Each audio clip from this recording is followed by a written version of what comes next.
"Is there a risk to this?" Quinn asked the system.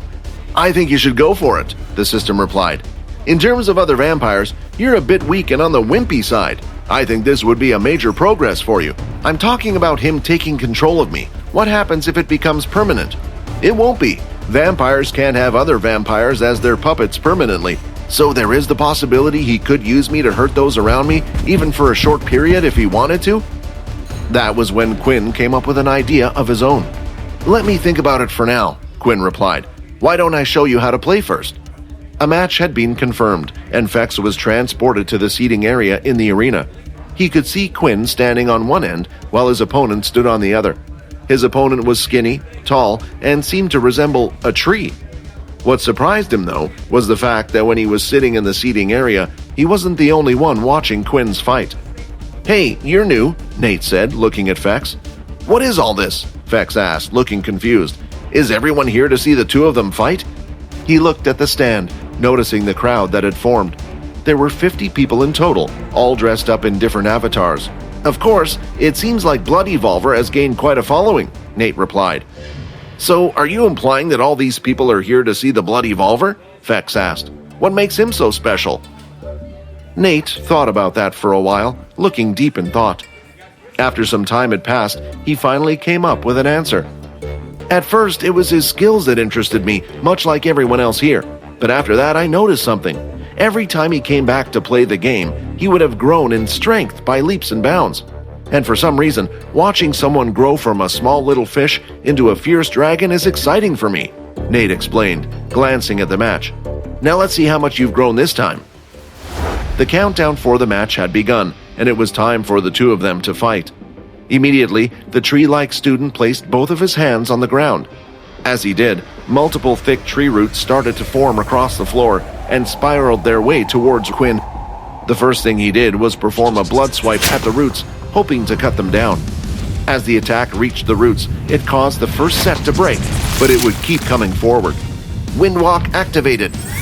With his Tier 2 boots, he was able to outmaneuver the roots. Although there were many roots, and his blood swipes couldn't deal with all of them, he was able to outrun them with his speed.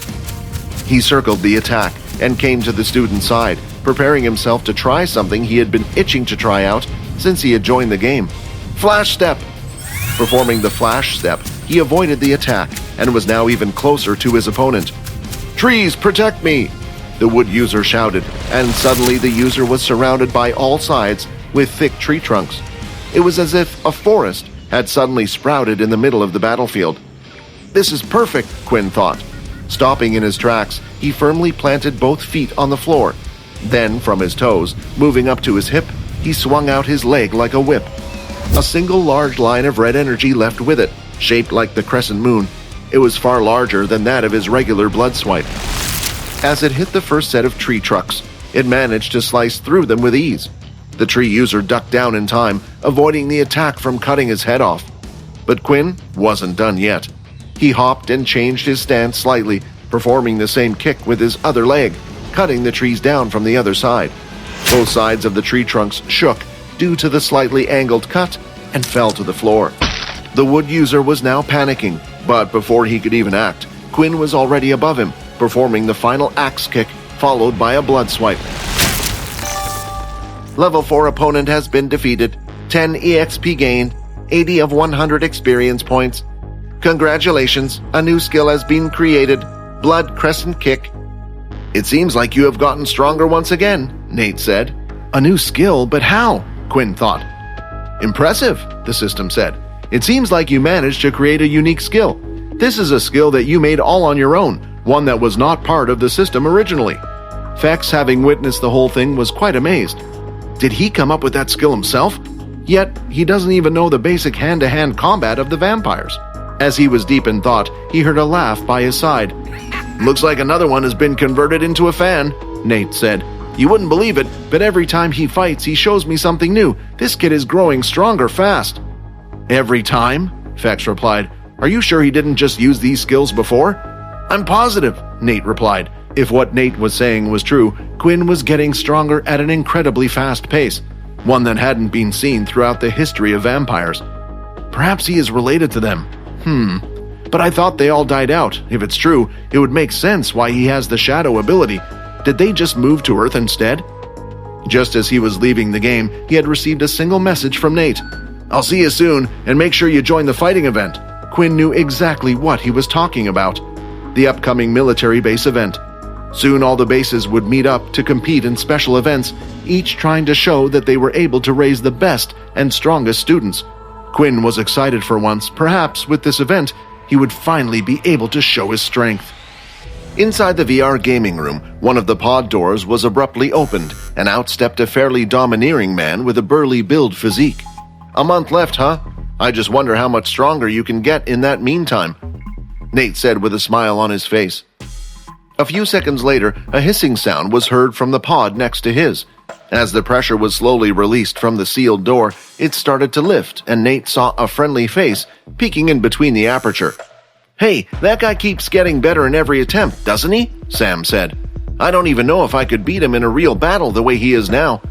You shouldn't talk down to yourself like that, Nate replied. Remember, he's only a first year, and there are two major differences between the first years and the second years. One is our equipment, Nate said, pointing to the cape that was on Sam's back.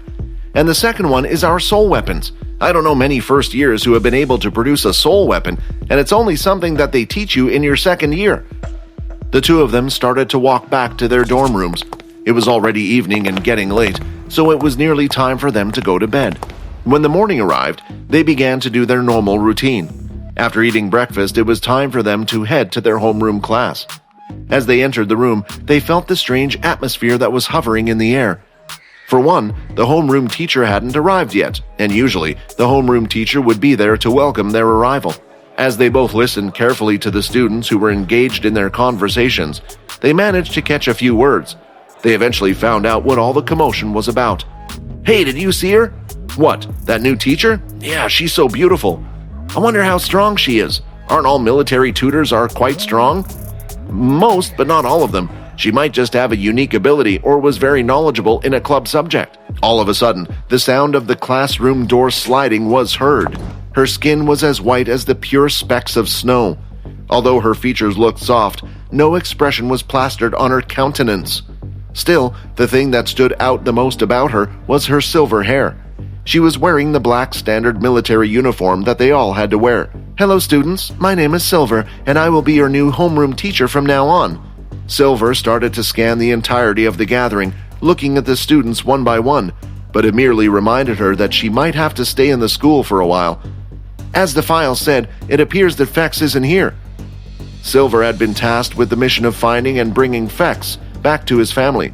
Without saying anything, she started to walk around the room and gaze at the faces of the students more closely. Fex and I will complete my mission and bring you back, even if I have to hurt you, dear brother. Hi, Quinn here. Wondering what happens next? If you want to jump the queue and unleash all episodes, click on the link here and install the Pocket FM app.